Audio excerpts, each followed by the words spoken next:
একজন একজন গুপ্ত বলবে, ওইগুলো সেই বলবে। এগুলো আলটিমেটলি যদি গণতন্ত্র চর্চা হয়, এগুলো কিছুই থাকবে না।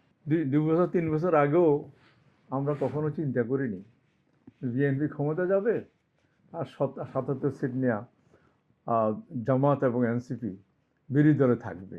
অতি সম্প্রতি কয়েকটি শব্দ উচ্চারিত হচ্ছে, যার ফলে শিক্ষার্থীরাই এখন ট্রল করতেছে, তাদের ফেসবুকে পোস্ট করতেছে। সেটা হচ্ছে গুপ্ত। হ্যাঁ, গুপ্ত, গুপ্ত, অমুকে গুপ্ত। মানে এটাকে নিয়ে আপনি কি বলবেন? শুনেন, বৈষম্য বিরোধী ছাত্র আন্দোলনের একটা পর্যায়ে এটা সামনে এসছে। ধরেন 17 বছর শাসন আমলে বিরোধী দল রাস্তা বের হইতে কষ্ট হয়েছে, তাদেরকে অনেক খুন করছে, গুম করেছে, তারা মিটিং সিটিং করেছে, কিন্তু সেরকমভাবে করতে পারেনি। দেশটা অনেকটা উত্তপ্ত ছিল। সেই উত্তপ্তের মধ্যেই বৈষম্য বিরোধী আসার সাথে সাথে অনেকটা ম্যাচ কাটি দিয়ে আগুন জ্বালাই দিছে, যার জন্য সেই সময়ের সমাজ ব্যবস্থা এবং মানুষের চিন্তা ভাবনা সবই উত্তপ্ত হয়ে গেছে। যে এতদিন পরে আমরা একটু কথা বলতে পারতেছি, যখন আমরা এখন এটাকে ঠিক সেইভাবেই অ্যাকশান নেওয়া বা এই তহঙ্গার সরকারকে বিদায় নেওয়ার জন্য চেষ্টা করি।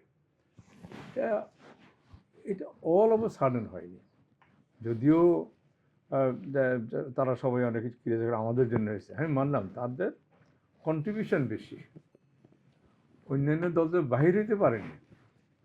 তারা তো বিস্ফোরকভাবে কোথাও কোথাও বসেছিল।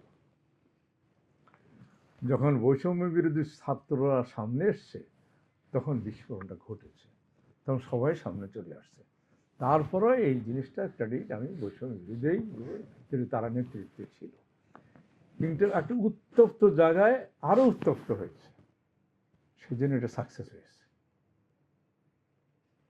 না হয় তখন যেরকম তখনকার সরকারকে আর্মি বলেন, নেভি বলেন, পুলিশ বলেন, র্যাব বলেন, সবাই তাদের সাপোর্টে ছিল, সবাই তাদের হুকুমের মধ্যে চলত না, তাদেরকেও শাস্তি পাইতে হইত। সেই জন্য যেইভাবে উত্তপ্ত হয়েছে, উত্তপ্তের মধ্যে ম্যাচের কাটি জ্বালাইছে, তখন আরো তারা তাদের স্বার্থ আদায় করতে পারছে এবং উনি পালাতে বাধ্য হয়েছে। এখন বলেন যে এখন যে গুপ্ত, শুনুন, রাজনৈতিক ময়দানে একে অন্যকে সবসময় ঘায়েল করার চেষ্টা করে। এখন 2 বছর 3 বছর আগেও আমরা কখনো চিন্তা করিনি বিএনপি ক্ষমতা যাবে আর 77 সিট নেওয়া জামাত এবং এনসিপি বিরোধী দলে থাকবে। এত সিট নেওয়া, জামাত পেয়েছে সিট, এক পর্যায়ে তো 30-35টা পেয়েছে, সব সময় কিছু কিছু সিট পেয়েছে, কিন্তু এতগুলো সিট পাওয়া সহজ ব্যাপার না ডাইরেক্ট ইলেকশানে।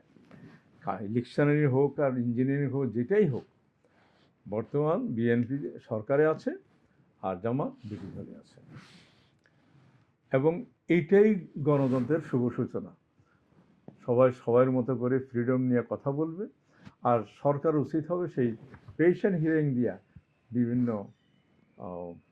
সমস্যাগুলো সমাধান করবে। বা কোনো কোনো ক্ষেত্রে যা দেখছি বিরোধী দল টেনে নিয়ে এসে কথা বলতেছে সমস্যার সমাধান হওয়ার জন্য। গণতন্ত্রর সৌন্দর্যটাই এটা। আমরা 17 বছরে দেখেছি কোনো বিরোধী দলে নাই, তাদের কথাবার্তা নাই, তাদের শুধু গালিগালাজ, তাদের নানা রকম গালিগালাজ হচ্ছে। এখন যেই জিনিসটা বহু বছর হইতে প্র্যাকটিস করতেছে, কারো কথা কেউ কখনো টলারেট করতে পারেনি, সেই জিনিসটা এখন আস্তে আস্তে ন্যাচারালাইজড হইতে সময় লাগবে, আর সেই ইন্টারিয়াম সময়টা এখন যাচ্ছে। হ্যাঁ, একজন একজন গুপ্ত বলবে, ওইগুলো সেই বলবে, এগুলো আলটিমেটলি যদি গণতন্ত্র চর্চা হয়, এগুলো কিছুই থাকবে না। আচ্ছা, এই গুপ্তকে কেন্দ্র করেই, গুপ্ত লেখাকে কেন্দ্র করেই তো চট্টগ্রামে যেটা হলো, মানে আমরা এতদিন ইতিহাসে পড়ে আসছি যে শিবির রক্ষাটে, কিন্তু চট্টগ্রামের ঘটনা আমরা দেখলাম যে শিবিরের গোড়ালি ফেলে দিছে, আলাদা করে ফেলছে। শোনেন, এগুলো হচ্ছে ছোটোখাটো ঘটনা, আর শিবিরের রক্ত যে কাটছে সেটা কটা বা কাটছে, যতটা কাটছে তার থেকে বেশি প্রচার হয়েছে। এখন হয়তো ওভার এক্সাইটেড হয়ে একজন কাটে দিছে, এগুলো ছোটোখাটো দু একটা ঘটনা, লং টাইম এগুলো থাকবে না। যদি গণতন্ত্র চর্চা করে সংসদে, গণতন্ত্র চর্চা করে সংসদের বাহিরে, সরকার দলের তাদের ন্যায্য রেসপন্সিবিলিটি পালন করে, আবার বিরোধী দল তাদের রেসপন্সিবিলিটি পালন করে, তাহলে আলটিমেটলি এগুলো সব ওভারকাম হয়ে যাবে। আচ্ছা, তো নির্বাচিত সরকারের অধীন বা সরকার নির্বাচিত হওয়ার পর এই যে দুটো ঘটনা, একটা হলো চট্টগ্রামে ছাত্র শিবির এবং ছাত্র দলের সংঘর্ষ, আবার ডাকসুতে দেখলাম আমরা যে আমার কাছে মনে হলো যে সাংবাদিক হেনস্থা। এই ঘটনাগুলা অনভিপ্রেত, এগুলো হওয়া উচিত না। কারণ বহুদিন বিএনপি বলেন, যা ছাত্র দল বলেন, জামাত বলেন, ছাত্র শিবির বলেন, এরা পলিটিক্স করতে পারেনি, হ্যাঁ, সামনে আসতে পারেনি, রাস্তায় নামতে পারেনি। এখন একটা ভোটের মাধ্যমে আমরা ধরে নিলাম এটা ফেয়ার ইলেকশন হয়েছে, সেই ফেয়ার ইলেকশন ডাকসু হয়েছে, ফেয়ার ইলেকশনে প্রধানমন্ত্রী হয়েছে। এখন একটু সবাইকে একটু ধৈর্য ধরতে হবে। ওভারনাইট সব কিছু যেন চেঞ্জ হতে পারে না, স্টেপ বাই স্টেপ চেঞ্জ হবে, আমরা সেই আশাটা করি। এবার সাদিক কায়েম ডাকসু ভিপি, তাকে নিয়ে মানে অনেক জল্পনা এবং অনেক ঘটনা ঘটতেছে, তাকেও গুপ্ত বলা হয় আর কি। আমি আসলে জানি যে উনি শিবির থেকে হয়েছে এবং যথেষ্ট ভালো ছেলে।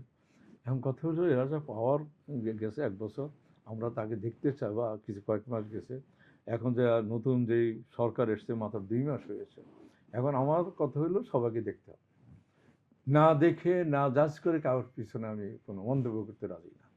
তবে আমি ছাত্র রাজনীতি থেকে ওয়াকেবল আছি এবং রাজনীতি করে এটাও চাই, কিন্তু সেই রাজনীতিতে একটা সীমাবদ্ধ থাকা উচিত, at the cost of education হওয়া উচিত না। হ্যাঁ, যেই রাজনীতি, যেই পড়াশোনা করলে নতুন চাকরি হবে, নতুন উদ্যোক্তা জন্মাবে, আমরা সেইখানে সীমাবদ্ধ থাকা উচিত।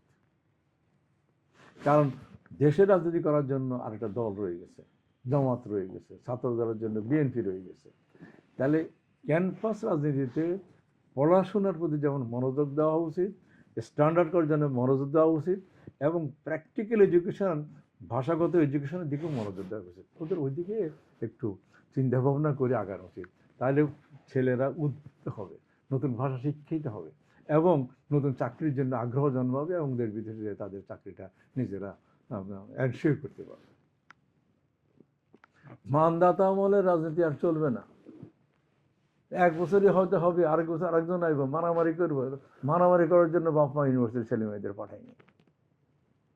হ্যাঁ, আর পড়াশোনা যদি মনোযোগ দিলে সবাই, ওই মারামারি আর হবে না। আর যতদিন আমরা এইভাবে থাকবো ততদিন আমাদের বেকার সমস্যা যাবে না, বেকার হইতে থাকবে। আচ্ছা, এমনি যে আমরা দেখি যে ছাত্র নেতারা বা ডাকসুতে যারা কাজ করেন, দায়িত্বে আছেন, বা ছাত্র নেতারা, তাদেরকেও আমরা টকশুতে দেখি। এই ব্যাপারটা আপনার কাছে কেমন লাগে, যে টকশুতে তাদেরকে আসা দরকার কিনা, উচিত কিনা?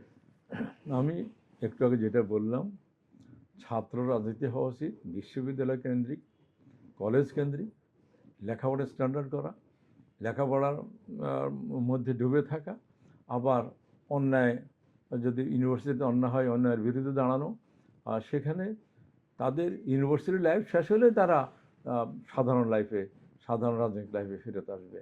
আমার কাছে মনে হলেও এগুলোকে একটু নতুন করে ভাবনা চিন্তা করা উচিত।